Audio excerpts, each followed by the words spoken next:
It was a Saturday morning when my life ended. I'm Jake. I was 17, a senior in high school, average kid, average grades, no criminal record, no history of lying or stealing or anything that would make my parents think I was capable of what they accused me of. But none of that mattered when Mom barged into my room at 8 in the morning, holding a stack of cash like it was evidence at a murder trial.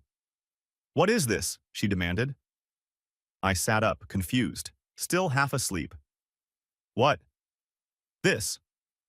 She threw the money on my bed. Bills scattered across my comforter. Hundreds. Fifties. A thick, rubber-banded stack that looked like it came straight out of a movie. "I found it in your drawer, under your clothes." I stared at the cash, my brain trying to process what I was seeing. "That's not mine." "Don't lie to me, Jake." "Mom, I don't know where that came from." She crossed her arms, face hard. "Already decided. Your father's safe was open last night. Money's missing, and now I find it in your room." "I didn't take it." "Then how did it get here?" "I don't know." She shook her head. That disappointed look I'd seen before, but never like this. Never this disgusted. "I can't believe you'd steal from your own father." "I didn't. Save it for when he gets home." She left, door slamming behind her. I sat there, staring at the money on my bed like it was radioactive. Someone had put it there. Someone had gone into my room, opened my drawer, and planted $12,000 under my clothes. And I knew exactly who.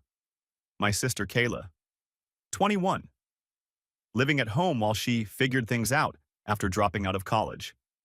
Again. She'd been acting weird lately, nervous, asking Dad for money constantly, getting shut down every time. "You need to learn responsibility," Dad had said at dinner 2 weeks ago. "I'm not funding your lifestyle anymore." Kayla had thrown a fit, stormed off, didn't talk to anyone for days, and now this. But I had no proof, just suspicion. And in my family, Kayla was the golden child, the one who could do no wrong, even when she did everything wrong. Dad came home an hour later. Mom had already called him, told him everything, told him I'd stolen from him. He came straight to my room, face hard, jaw tight. "Is it true?" "No, Dad, I didn't." "The money was in your room. Someone put it there." "Who?" I looked at him, at Mom standing behind him in the doorway, arms crossed, already convinced of my guilt. I wanted to say Kayla, wanted to scream it, but I had nothing. No proof, just a feeling. "I don't know," I said quietly. Dad stared at me for a long time, eyes searching my face for something. A crack, a confession, anything. "You're lying," he said finally, "and that's worse than the stealing." "I'm not lying." "Enough." He turned to Mom. "Call Dr. Patterson. We need to discuss options." "Options for what?" I asked. Neither of them answered. The next 2 weeks were a nightmare. They treated me like a criminal in my own house, searched my room daily, checked my phone, monitored everything. Mom kept asking me to just admit it. "If you tell the truth, we can move past this," she said. "But lying makes it worse." "I'm not lying." "Then explain the money." "I can't, because I didn't take it." She'd shake her head and walk away. Kayla stayed out of it, barely spoke to me. When she did, she'd give me these weird looks, like she felt guilty but wouldn't say why. I tried to talk to her once, cornered her in the kitchen. "Did you take Dad's money?" "What?" "No, why would I?" "Because you needed it, because Dad wouldn't give it to you." She laughed, nervous, defensive. "You're seriously trying to blame me, when the money was in your room?" "Someone put it there." "Sure, Jake, whatever helps you sleep at night." She left before I could respond. 2 weeks after the money was found, Mom and Dad sat me down in the living room. "We've made a decision," Dad said, "about your behavior." "My behavior?" "The lying, the stealing, the refusal to take responsibility." "I didn't do anything." "Enough." Mom's voice was sharp, final. "We've talked to a counselor, Dr. Patterson. She recommended a program for troubled teens." My stomach dropped. What kind of program? It's called New Horizons Wilderness Therapy, Dad said, reading from a brochure. In Utah. It's designed for kids who need intervention, structure, accountability. You're sending me to wilderness camp? It's not camp, Mom said. It's therapy. You'll learn responsibility, learn to tell the truth, learn to be the person we raised you to be. I am that person. I didn't steal anything. Jake, Dad said, voice heavy. You need help. We're trying to help you. I don't need help. I need you to believe me. We can't believe you when all the evidence says otherwise. What evidence? Money that someone else put in my room? Who would do that? Mom asked. Who would frame you? I looked at both of them, saw their faces, already decided, already convinced. I couldn't say Kayla. They'd never believe me. She was the favorite, always had been. I don't know, I said again. Dad closed the brochure. You leave in 3 days. I tried to run, tried to call my friends, tried to figure out a way to prove I was innocent. But there was nothing. No evidence, no witnesses, just me saying I didn't do it, and them not believing me. 3 days later, 2 men in polo shirts showed up at 6 in the morning. Jake, one of them said, we're here to escort you to New Horizons. Escort was a nice word for kidnap. They watched me pack, followed me to the bathroom, made sure I couldn't run. Mom cried when I left. This is for your own good, she said. We love you. Dad hugged me. Come back better, he said. Come back honest. Kayla watched from the top of the stairs, said nothing, looked away when I glared at her. The van ride to Utah took 16 hours. Me and 3 other kids. All of us silent. All of us angry. We arrived at a campsite in the middle of nowhere. No buildings, no roads, just tents and mountains and nothing else for miles. A woman in hiking boots and cargo pants greeted us. Welcome to New Horizons. I'm Sarah, your lead counselor. For the next few months, you'll be learning accountability, responsibility, and self-awareness. This program works if you let it work. But first, you need to admit why you're here. She looked at me. Jake, why are you here? Because my parents think I stole money. Did you? No. Then why are you here? Because nobody believed me. Sarah smiled, not kindly. That's not taking responsibility. Try again when you're ready. The first month was hell. We hiked every day, miles and miles through mountains and desert, carrying 60-pound packs, sleeping on the ground, eating freeze-dried food. No phones, no internet, no contact with the outside world except weekly letters that were read and approved by counselors before being sent. Every night, we sat around a campfire for group therapy. Let's talk about why we're here, Sarah would say. The other kids would confess, stealing, lying, fighting, drugs. Then it was my turn. I didn't do what they said I did. Jake, healing starts with honesty. I am being honest. Are you? Yes. Then why are you here? Because my sister framed me and my parents believed her. Silence. Then Sarah shook her head. Blaming others won't help you grow. I'm not blaming, I'm telling the truth. The truth is you were caught with stolen money in your room. Someone put it there. Who? My sister. Did you see her do it? No. Then how do you know? Because she needed money. Because my dad wouldn't give it to her. Because she's the only one who would benefit from framing me. Sarah wrote something in her notebook. We'll revisit this when you're ready to be honest. But I was being honest. That was the problem. Nobody believed the truth. Weeks turned into months. Then months turned into a year. I turned 18 in the middle of nowhere. No party, no cake. Just another day of hiking and pretending to take responsibility for something I didn't do. Mom and Dad visited twice that first year. Both times they asked the same question. Are you ready to tell the truth? I've been telling the truth. Jake, Sarah says you're still in denial, still blaming Kayla. Because Kayla did it. She didn't. We asked her. She said she had nothing to do with it. Of course she said that. She's lying. Dad shook his head. Until you admit what you did, you can't come home. Then I'm never coming home, because I didn't do it, Mom cried. Dad looked disappointed. They left without saying goodbye. Kayla never visited, not once, never wrote, never called. I wrote her letters anyway, ones the counselors never sent because they were too hostile. I know you did it. I know you framed me. And one day, everyone else will know too. But those letters stayed in a box in Sarah's tent. Never sent, never read by anyone but her. The second year was worse than the first. Not because of the hiking or the cold or the isolation, but because I'd stopped fighting, stopped arguing, stopped trying to prove my innocence. What was the point? Nobody believed me anyway. I played the game, said what they wanted to hear. I made a mistake. I took the money. I lied about it. I'm sorry. Sarah smiled. Proud. That's progress, Jake. Real progress. But it wasn't real. It was survival. A performance to get through the days. I graduated the program 2 days after my 19th birthday. Not because I'd healed. Not because I'd learned anything except how to lie convincingly. But because I'd aged out. Turned 19. No longer a minor. No longer their problem. Dad picked me up alone. The drive home took 6 hours. 6 hours of silence. Just highway and mountains and the weight of everything unsaid. When we pulled into the driveway, he finally spoke. Your mom and Kayla aren't here. They're at Kayla's apartment, helping her move some things. I nodded.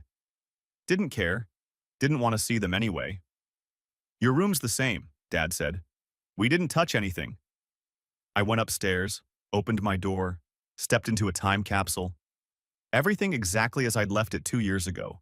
Posters on the walls, books on the shelf, clothes in the closet, like I'd never been gone. I sat on my bed, felt the mattress, the pillow, everything soft and comfortable and wrong, because I'd spent 2 years sleeping on the ground for something I didn't do. I lay down, closed my eyes, tried not to think about the fact that Kayla had never visited, never written, never apologized. Tried not to think about Mom choosing her over me, sending me away to protect the golden child. Tried not to think about Dad believing them instead of me. But those thoughts came anyway. 2 years. 2 years of my life taken because nobody believed me. Because I had no proof. Because Kayla was the favorite, and I was expendable. I stared at the ceiling. At the glow-in-the-dark stars I'd put up when I was 12. Still there. Still glowing faintly. Everything in this room was frozen in time. Waiting for the person I used to be. But that person was gone. He'd died in a tent in Utah. Replaced by someone harder. Someone who'd learned that family didn't mean loyalty. That love had conditions. That sometimes the people who were supposed to protect you were the ones who hurt you most. I closed my eyes and wondered if I'd ever feel normal again. If I'd ever trust anyone again. If I'd ever stop feeling like the world was divided into people who believed me and people who didn't. Exhaustion hit me like a wave. 2 years of sleeping on rocky ground, of waking up to frozen mornings, of hiking until my feet bled. I let it pull me under. And as I drifted off, one thought circled through my mind. They got away with it. Kayla stole the money. Mom helped frame me. They destroyed 2 years of my life. And they got away with it. Because I had no proof. Just my word against theirs. And my word had never been enough. That night, I heard voices downstairs. At first, I thought I was dreaming. 2 years of sleeping in tents had messed with my ability to recognize normal house sounds. But then I heard it again. Louder. Mom's voice. Kayla's voice. And Dad's. They were back. I stayed in my room. Didn't want to see them. Didn't want to hear whatever fake concern or hollow apologies they'd rehearsed on the drive over. But then Dad's voice changed. Got louder. Sharper. I'd never heard him yell like that. Not even when he'd thought I stole from him. I crept to my bedroom door. Opened it quietly. Moved to the top of the stairs. Explain this, Dad was saying. Explain what? Kayla's voice. Nervous. That edge she got when she was caught. The cameras. My heart stopped. Cameras? What cameras? Mom asked, confused, worried. The ones I installed 6 months ago. I pressed myself against the wall, barely breathing. Heart pounding so hard I thought they'd hear it downstairs. After you both kept insisting Jake was the problem, Dad continued, voice cold and deliberate. I wanted to make sure he wasn't stealing again when he came home. So I installed security cameras. Hidden. Throughout the house. Silence. And guess what I found? Nobody answered. Footage from last week. Of you, Kayla, going into my office, opening the safe, taking money. Dad, I can explain. And then, Dad's voice got quieter, deadlier. I saw you go upstairs, into his room, and put that money in a drawer. The world tilted. I gripped the banister to keep from falling. I was just, Kayla started. Your mother was with you. Complete silence. The footage shows both of you, Dad said. Clear as day, you stealing from my safe, and then both of you planting it in Jake's room. It's not what it looks like, Mom said quickly, desperately. Then what is it? No answer. I went back, Dad said. Checked the old footage, from 2 years ago, before we sent him away. Oh God. Oh my God.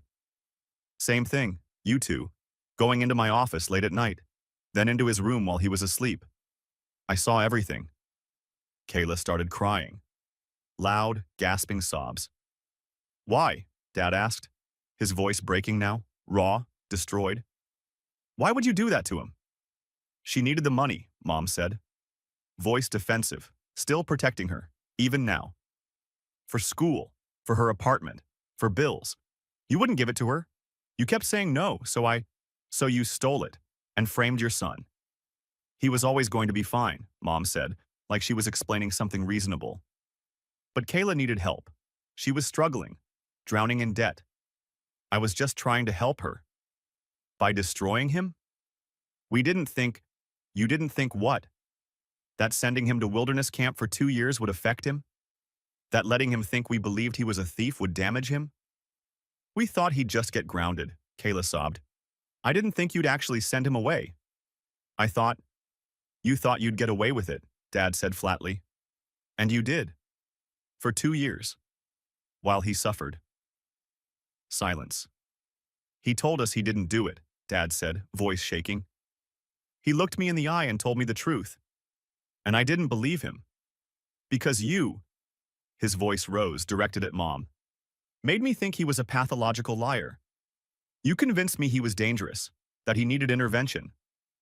I was protecting Kayla, Mom said weakly. You destroyed Jake for $12,000. I heard something crash, glass shattering, a plate or a picture frame. Get out, Dad said.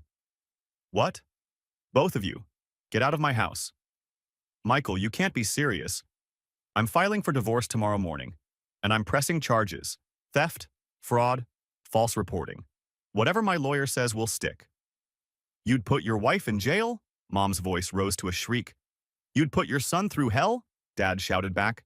Footsteps. Fast. Coming up the stairs. I backed away quickly, got into my room.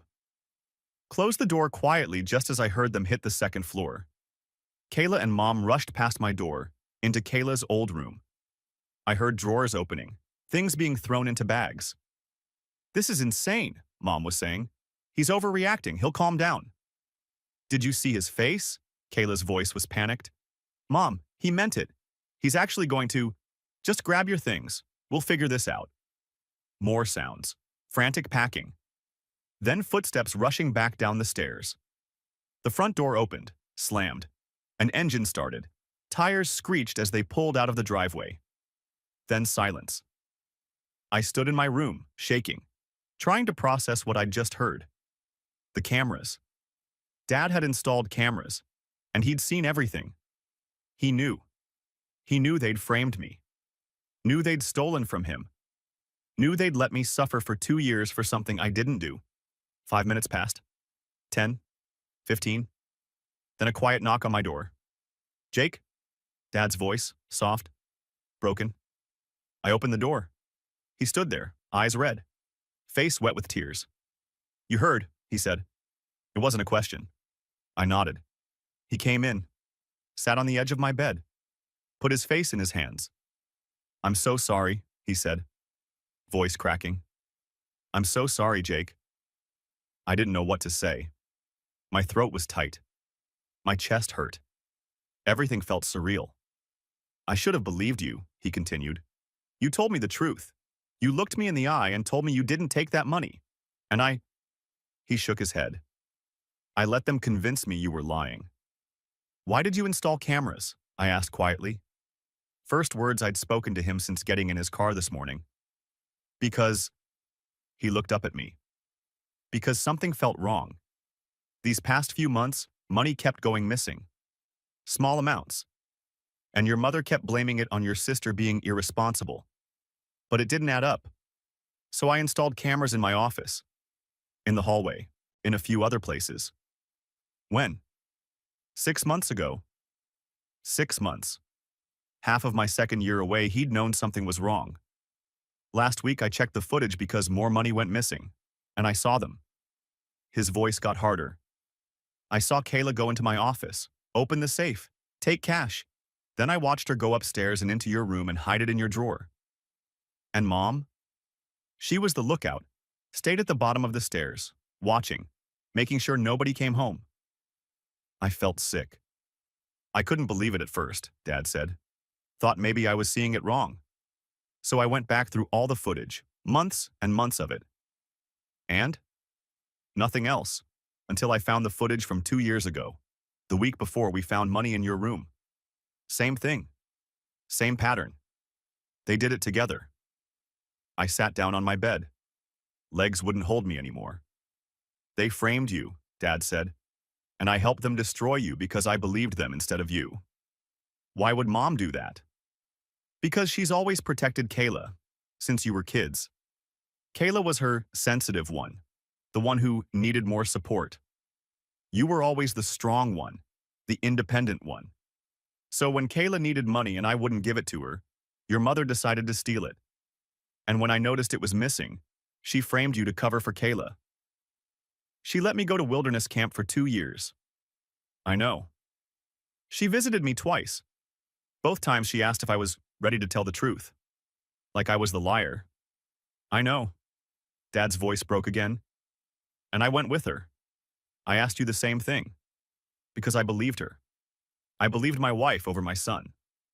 Why? He looked at me. Really looked at me. Because I was a coward. Because it was easier to believe you'd made a mistake than to believe my wife was capable of something like this. We sat in silence. What happens now? I finally asked. I'm filing for divorce tomorrow, Monday morning, first thing. She'll fight it. Let her. I have the footage. Her lawyer will see it and tell her to settle. And Kayla? I'm pressing charges. Theft. She stole from me multiple times. That's a crime. What about Mom? Dad was quiet for a long time. I don't know yet. She helped. She's complicit, but she's still... He trailed off. Still your wife. Not for long. He stood up. I'm getting you a lawyer too. If you want to press charges against either of them, for what they did to you. I don't know if I want that. You don't have to decide tonight or tomorrow. Take your time, but the option's there. He walked to the door. Stopped. I failed you, he said quietly. I'm your father. I was supposed to protect you. And instead, I sent you away because I didn't believe you. I will never forgive myself for that. Dad, but I'm going to try to make it right, whatever that takes, however long it takes. I'm going to try. And he left. I sat alone in my room. The same room where my life had imploded 2 years ago. And I didn't cry. Still couldn't. The tears wouldn't come. Instead, I felt something else. Something cold and hard settling into my chest. They'd done it. They'd stolen from Dad. They'd framed me. They'd let me suffer for 2 years. They'd gaslit me into thinking I was the problem. And they'd almost gotten away with it. If Dad hadn't installed cameras, I'd still be the family screw-up. The thief, the liar, the one who went to wilderness camp because he needed help. But he had installed cameras. And now everyone knew the truth. I pulled out my phone, the one Dad had given me on the drive home. My old one had been taken when I went to camp. I had messages, dozens of them, from friends I hadn't talked to in 2 years. Dude, where have you been? Are you okay? Your sister said you were at some camp? What happened? I didn't respond to any of them. Didn't know what to say. Instead, I opened a new note and started writing. Everything I wanted to say to Kayla. Everything I wanted to say to Mom. All the anger and hurt and betrayal that I couldn't speak out loud. I wrote for an hour, pages and pages of rage. Then I deleted it all. Because words wouldn't fix this. Words wouldn't give me back 2 years. Words wouldn't undo the damage. The only thing that mattered now was the truth. And the truth was out. I lay back on my bed, stared at the ceiling, at those stupid glow-in-the-dark stars I'd put up when I was 12, and I thought about Mom and Kayla driving away. Panicked. Caught. Finally facing consequences. I thought about Dad downstairs, probably sitting in his office, looking at that footage, replaying it over and over, realizing what he'd done. And I thought about me, 19 years old, just got home from 2 years of hell. 2 years I'd never get back. But I was free now. Free from camp. Free from counselors who thought I was lying. Free from the constant pressure to confess to something I didn't do. And most importantly, free from the people who'd betrayed me. They were gone now. Out of the house. Out of Dad's life. Soon to be out of mine completely. That should have felt like victory. But it just felt empty. Because you can't win when you've already lost so much. I closed my eyes, let exhaustion pull me under again. And as I drifted off, I thought, tomorrow, I'd have to figure out how to rebuild a life that had been stolen from me. But tonight, I just needed to sleep. In a real bed. Under a real roof. Away from tents and mountains and people who'd spent 2 years trying to break me. They hadn't broken me, but they'd come damn close. And that was something I'd carry for the rest of my life. Monday morning, Dad was gone before I woke up. Left a note on the kitchen counter. At lawyer's office. Be back this afternoon. Help yourself to anything in the fridge. Dad. I made coffee, sat at the kitchen table, stared at the wall. Everything felt surreal, like I'd woken up in an alternate universe where the truth actually mattered. My phone buzzed, a text from a number I didn't recognize.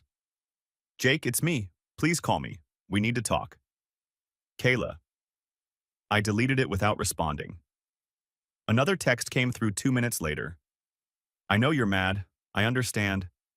But please let me explain. It wasn't supposed to happen like this. I blocked the number. She texted from a different number 10 minutes later. I'm so sorry. I never meant for them to send you away. I thought you'd just get grounded. Please talk to me.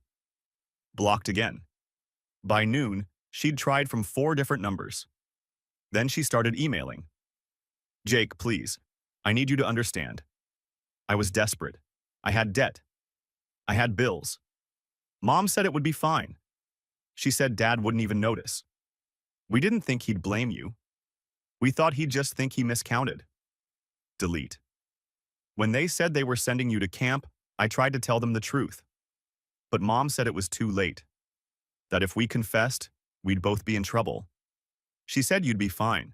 That it was just a few months. Delete. It turned into 2 years and I didn't know how to fix it. Every time I wanted to tell Dad, Mom said it would destroy the family. That you were already there, already adjusting. That bringing you back would just make everything worse. Delete. I'm sorry. I'm so sorry. Please give me a chance to make this right. I stopped reading after that. Just deleted the emails as they came in. Didn't even open them. Because sorry doesn't give you back 2 years of your life. Sorry doesn't undo sleeping on frozen ground. Hiking until your feet bleed. Being told every day that you're a liar who needs to take responsibility. Sorry is just a word. And words were cheap. Dad came home at 4, looked exhausted. Older than he had that morning. How'd it go? I asked. Filed for divorce, gave my lawyer all the footage. He's reviewing it now. He sat down at the kitchen table across from me. Your mother's been calling, leaving voicemails, saying I'm overreacting. Are you? No. His voice was firm. Final. What she did, what they both did, it's unforgivable. I can't be married to someone who would do that to my son. What about Kayla? I filed a police report this morning. Theft. They're reviewing the case. Might not amount to much. Family theft cases are complicated, but I wanted it on record. She's been texting me, emailing, trying to apologize. Have you responded? No. Good. Don't. Let her sit with what she did. That evening, my phone rang. Mom. I let it go to voicemail. She called again. And again. 6 times in an hour. Finally, I listened to one of the messages. Jake, sweetheart, please call me back. Your father is being unreasonable. I know what we did was wrong, but we're still a family. We can work through this. Please don't let him turn you against us. I love you. I've always loved you. Call me. I deleted it. She called again the next morning, and the morning after that. Eventually, I blocked her number too. By Wednesday, extended family started getting involved. My aunt, Dad's sister, called. Jake, honey, I just heard what happened. Are you okay? I'm fine. Your father told me everything, the cameras, the footage, what your mother and Kayla did. She paused. I'm so sorry. I can't imagine what you've been through. Thanks, Aunt Lisa. If you need anything, someone to talk to, a place to stay, anything, call me, okay? Okay. At least someone believed me, but not everyone did. Mom's side of the family started calling too.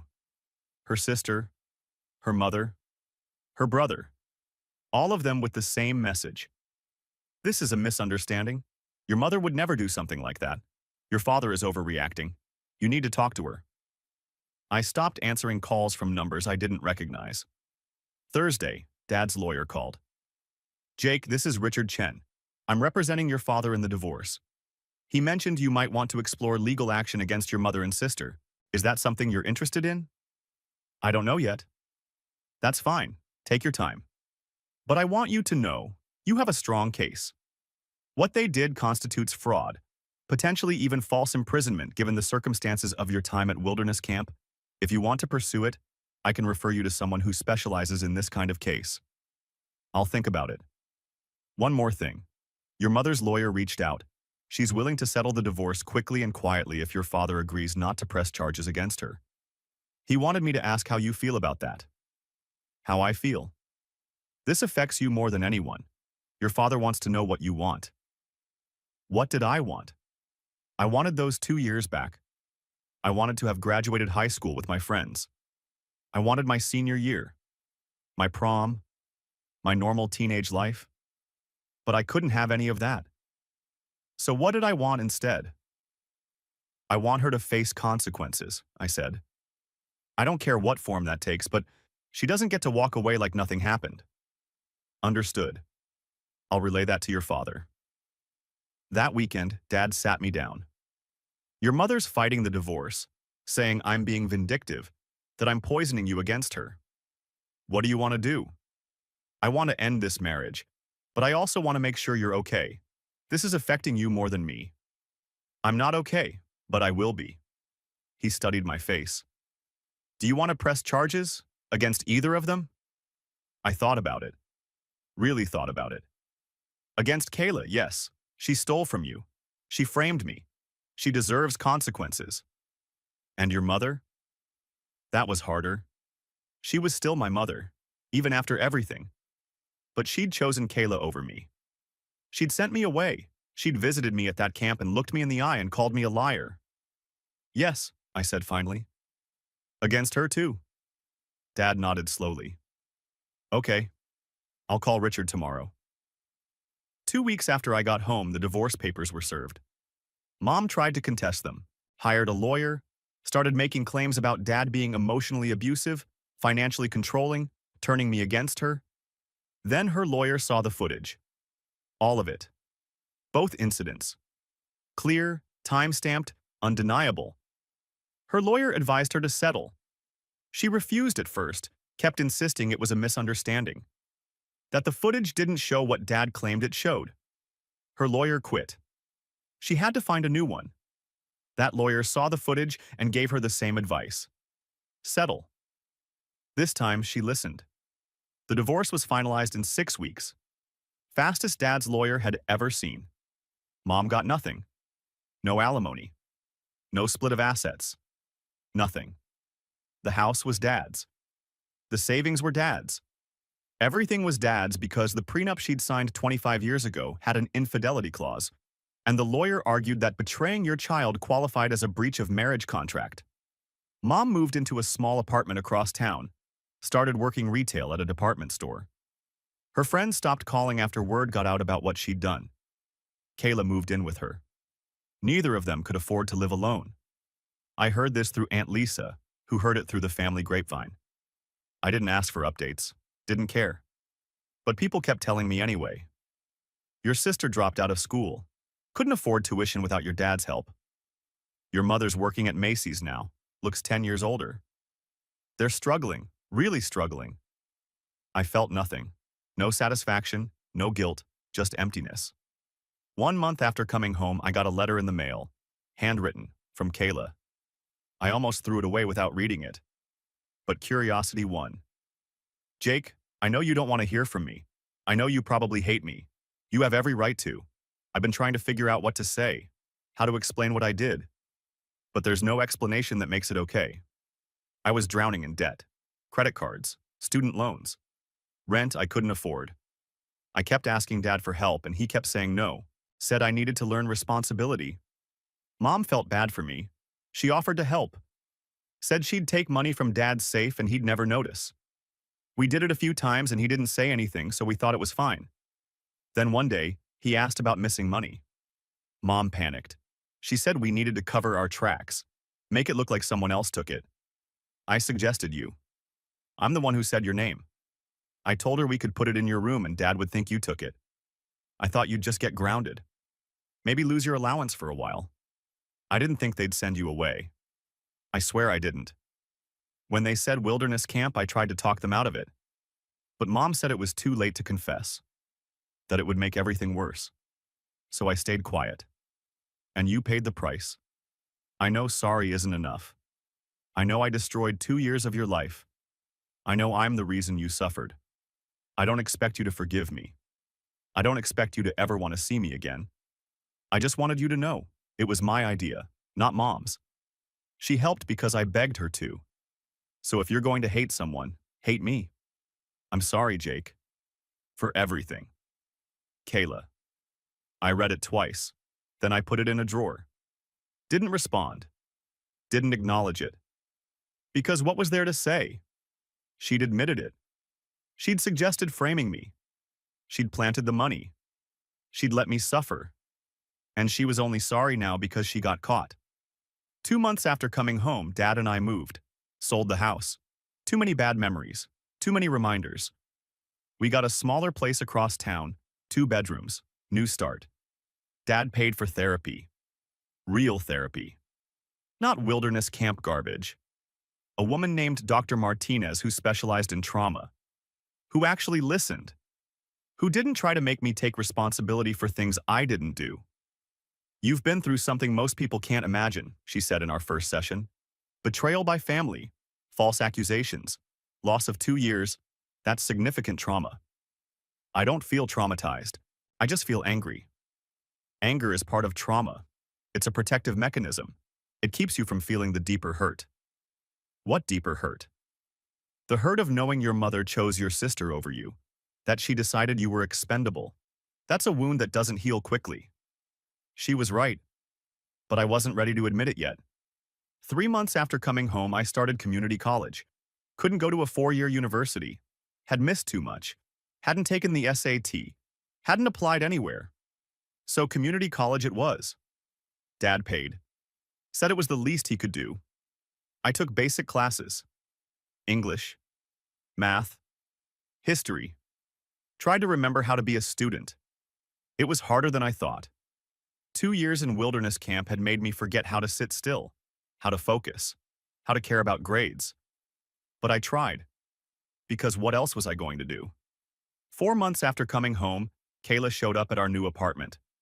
I answered the door, saw her standing there, thinner, tired, older. What do you want? To talk, please. Just 5 minutes. No. Jake, you don't get to show up here. You don't get to ask me for anything. I know. I need you to know that I'm sorry. That I think about what I did every day. That I hate myself for it. Good. You should. I'm in therapy now, trying to work through it. Trying to understand why I did what I did. I don't care. Jake, please. You stole 2 years of my life. You framed me. You let me suffer. And you only care now because you got caught. So no. I don't want to hear your apology. I don't want to hear your excuses. I want you to leave. She stood there, tears running down her face. I'm your sister. No. You're someone I used to know. Now leave before I call the cops. She left. I closed the door, locked it. And I didn't feel bad. Didn't feel guilty. Just felt tired. 5 months after coming home, Dad asked me a question. Do you think you'll ever forgive them? Your mother and Kayla? I don't know. Maybe someday. But not now? Maybe not ever. That's fair. Do you forgive them? No. What they did to you, I can't forgive that. Maybe if they'd confessed right away. If they'd tried to fix it. But they didn't. They let you suffer for 2 years. So no. I don't forgive them. Does that make us bad people? No. It makes us honest. Forgiveness isn't mandatory, especially when the people who hurt you haven't earned it. I thought about that a lot. About forgiveness. About whether I owed it to them just because they were family. I decided I didn't. Family isn't a free pass to hurt people without consequences. 6 months after coming home, I was walking through campus when I saw someone I recognized. Sarah, my counselor from wilderness camp. She was talking to a group of teenagers in matching t-shirts. Another group heading to Utah, probably. Our eyes met. She smiled. Started walking toward me.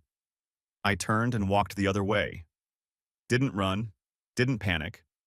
Just walked. Because I didn't owe her a conversation either. That night, I told Dr. Martinez about it. How did it make you feel, seeing her? Angry. She spent 2 years trying to make me admit to something I didn't do. She called me a liar. She told my parents I was in denial. Did you want to confront her? No. I just wanted her to not exist. To not be in my space. That's a healthy boundary. It doesn't feel healthy. It feels like avoidance. Sometimes avoidance is self-protection. You're allowed to protect yourself from people who've hurt you. I was still learning that. Still learning that I didn't have to face everyone who'd wronged me. That some people didn't deserve my time or energy or forgiveness. That moving on didn't mean reconciling. It meant building a life without them. And slowly, I was doing that. Building something new. Something that belonged to me. It wasn't the life I was supposed to have. Wasn't the one I'd planned before everything fell apart. But it was mine. And nobody could take it from me this time. 1 year after coming home, I stood in front of my community college graduation ceremony. Associate's degree in hand. Not much, but more than I thought I'd have after everything. Dad was in the front row. Crying. Actually crying. When I walked across the stage, he stood up and cheered, embarrassingly loud. Other people looked. I didn't care, because he was there. He'd shown up. He'd supported me through the hardest year of my life.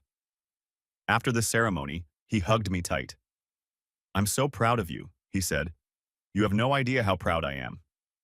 It's just an associate's degree, Dad. It's not just anything. After everything you went through, 2 years stolen, coming back to nothing, you still fought your way here. That takes strength most people don't have. We went to dinner, just the two of us. At the restaurant where we'd celebrated my 16th birthday, back when life was normal. You applying to 4-year schools? Dad asked. Yeah, a few. We'll see what happens. I'll pay for wherever you get in. Full ride. Whatever it costs. You don't have to. I want to. I owe you that. I owe you more than that. Dad, You don't owe me anything anymore. You believed me when it mattered. You kicked them out. You divorced mom. You've been here every day since. That's enough." He looked at me, eyes still red. "It'll never be enough, but I'll keep trying anyway." That summer, I got a job. Nothing special. Retail. Stocking shelves at Target. But it felt good to earn my own money, to have some independence. I ran into people from high school sometimes, people who'd been my friends before I disappeared. "Jake, dude, where have you been?" "Around. Had some family stuff." "I heard you went to some camp or something?" "Yeah, something like that." They'd ask more questions. I'd give vague answers. Eventually, they'd stop asking. Because how do you explain it? How do you tell people you were framed by your sister and sent to wilderness camp for 2 years for something you didn't do? You don't. You just move on. 18 months after coming home, I got accepted to a state university 2 hours away. Dad helped me move into the dorms, carried boxes up 3 flights of stairs, made my bed, set up my desk. "You going to be okay?" he asked before leaving. "Yeah, I think so. Call me if you need anything. Anything at all." "I will." He hugged me one more time. "I love you, Jake. I'm so sorry for everything, but I'm so proud of who you've become despite it all." "Love you too, Dad." After he left, I sat on my bed in my tiny dorm room and realized I'd made it. Against everything. Against Mom and Kayla and wilderness camp and 2 years of people telling me I was a liar. I'd made it. 2 years into college, I got a message on social media. From Kayla. I'd blocked her on everything. But she'd created a new account. Found me anyway. "Jake, I know you don't want to hear from me, but I need you to know I'm in therapy. Real therapy. I'm working through what I did. Why I did it. And I'm starting to understand how much I hurt you. How much I took from you. I don't expect forgiveness. I just wanted you to know that I see it now. I see what I did. And I'm sorry. Not because I got caught, but because I genuinely understand now what I took from you. Your teenage years, your trust, your sense of safety in your own family. I'm sorry. Kayla." I read it 3 times. Part of me wanted to respond. To tell her that sorry still wasn't enough. That understanding 2 years too late didn't undo the damage. But another part of me was just tired. Tired of being angry. Tired of carrying this weight. I didn't respond. But I didn't block her either. Just left it there. Read. Acknowledged. But unanswered. Dr. Martinez asked me about it in our next session. "How did it make you feel, reading that?" "I don't know. Tired, mostly." "Tired of what?" "Of being the victim in this story. Of having my whole life defined by what they did to me." "What would you rather be defined by?" "Good question. By what I do next. By who I become. Not by what happened to me." That's growth, Jake. Real growth. 3 years after coming home, I was home for winter break when Dad told me something. "Your mother reached out."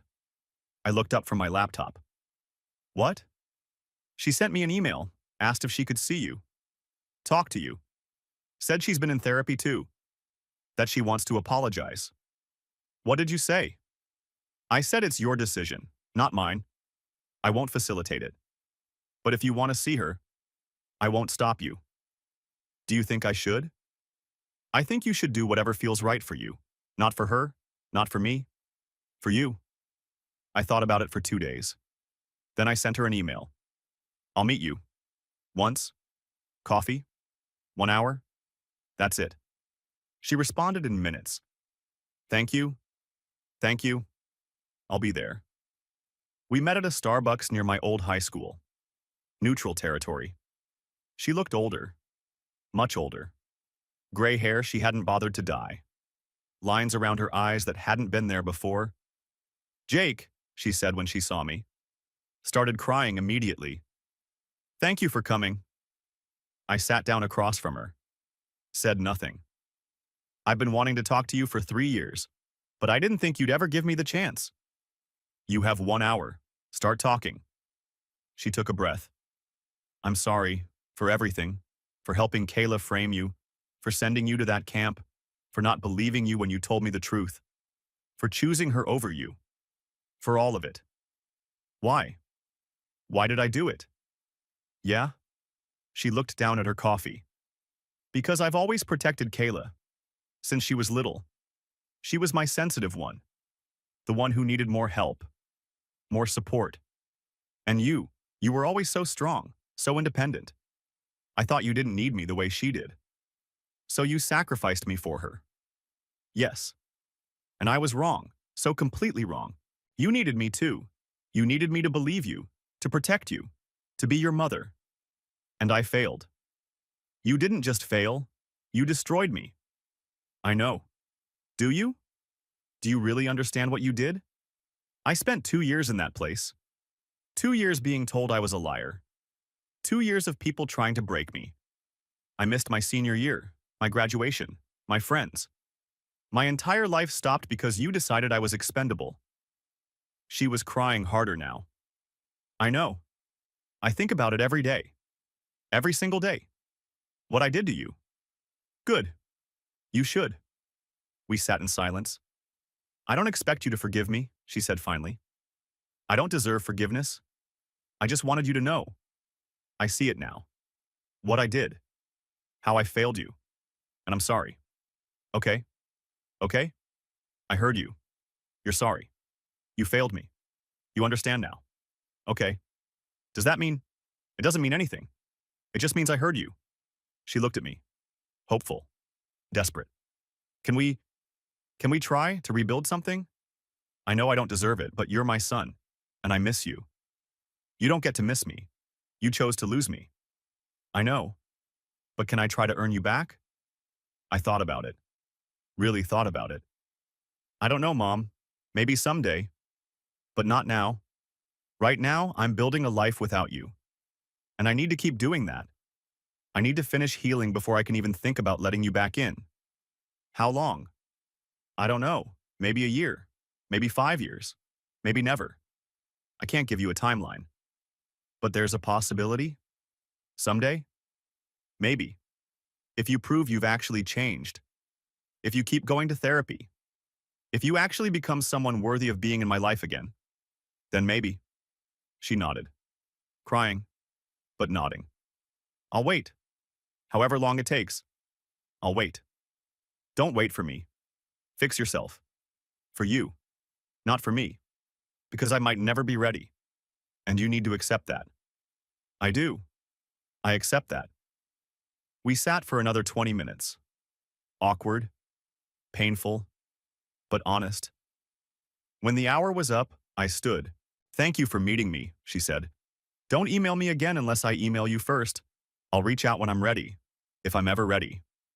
Okay, I understand. I left. Didn't look back. And I felt lighter. Not healed. Not forgiven. But lighter. Because I'd said what I needed to say. Set the boundary I needed to set. And she'd heard it. 4 years after coming home, I graduated from university. Bachelor's degree in computer science. Job offer from a tech company in Seattle, lined up before graduation. Dad flew out for the ceremony, cried again, cheered again, made me take 100 photos. I'm so proud of you, he said for the millionth time. Look at everything you've built. Couldn't have done it without you. You could have. You're stronger than you think. Maybe. But I didn't have to do it alone. You were there. That matters. That night, over dinner, he asked, have you talked to your mother lately? We email sometimes, every few months. She updates me on her therapy, her life. I respond when I feel like it. And Kayla? Haven't talked to her in 2 years. Don't plan to. Fair. Do you ever regret it? Divorcing Mom? Cutting her off? No. What she did was unforgivable. I have no regrets about protecting you. Even though it meant losing your marriage? Jake, you're my son. She hurt you. There was no universe where I was staying married to someone who did that. No regrets. Not one. I believed him.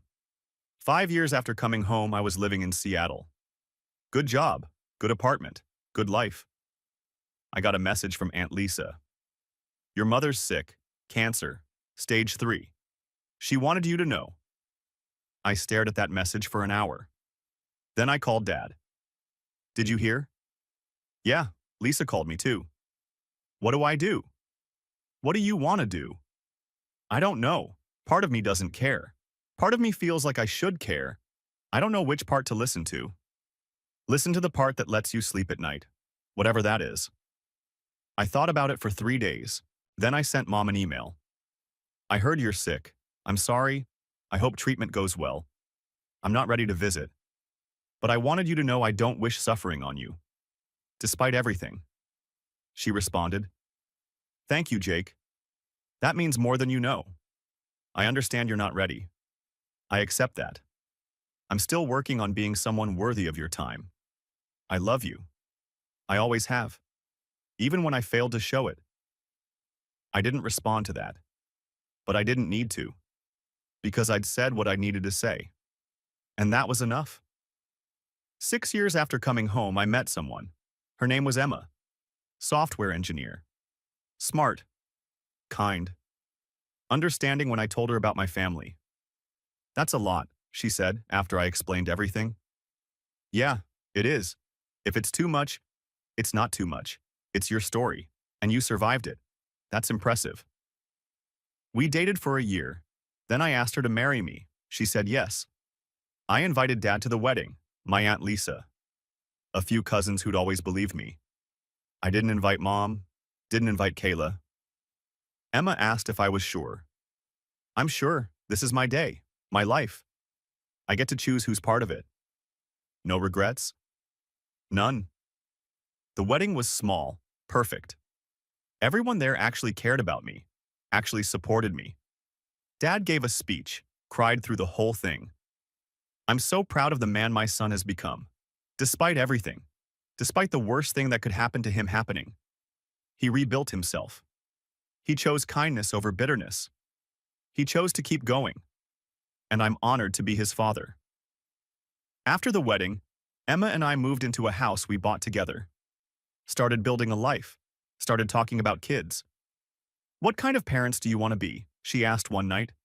The kind who believe their kids, who protect them, who show up for them, always. Because of what happened to you. Yeah, because I know what it's like when your parents don't do those things, and I'll never let my kids feel that way. 7 years after coming home, I got a call from Aunt Lisa. Your mother passed away. I sat down. Felt nothing. Then something. Then nothing again. How? Cancer. It came back. She fought for 2 years, but it was too aggressive. Did she say anything about me? She said she loved you, that she was proud of you, that she hoped you were happy. Was Kayla with her? Yes. Until the end. Good. She shouldn't have been alone. After we hung up, Emma held me while I processed it. Are you okay? I don't know. I think so. It's weird. She's gone, and I feel relieved? Is that terrible? No, it's honest. She hurt you. You don't owe her grief. I think part of me was always waiting for her to really change, to become the mom I needed, and now she never will. I'm sorry. Me too. I didn't go to the funeral, sent flowers instead. A simple card. Rest in peace. Kayla sent me a message after. Mom's gone. I know you didn't come. I understand. But I wanted you to know. She talked about you at the end. Said her biggest regret was losing you. Said she wished she'd been braver. Wished she'd chosen you. I wish that too. I'm sorry, Jake, for everything. I know it's too late, but I'm sorry. K. I read it. Didn't respond. Deleted it. Because some apologies come too late. Some damage can't be undone. And that's okay. That's life. 8 years after coming home, Emma and I had a son. We named him after Dad. Michael. When I held him for the first time, I made him a promise. I will always believe you. I will always protect you. I will always be here, no matter what. You're not expendable. You matter. Always. Dad met his grandson and cried. Again. He's perfect, Dad said. You're going to be a great father. I learned from the best. Eventually, he laughed, sad and proud at the same time. You deserved better than what happened to you. But look at what you built anyway. Look at this life. You did this, despite everything. He was right. I'd been framed, betrayed, sent away, lost 2 years. But I'd survived. I'd rebuilt. I'd created something beautiful despite it all. And nobody could take that from me. Not Kayla, not Mom, not anyone. This life was mine. Hard-earned, hard-won. And it was enough. More than enough. It was everything.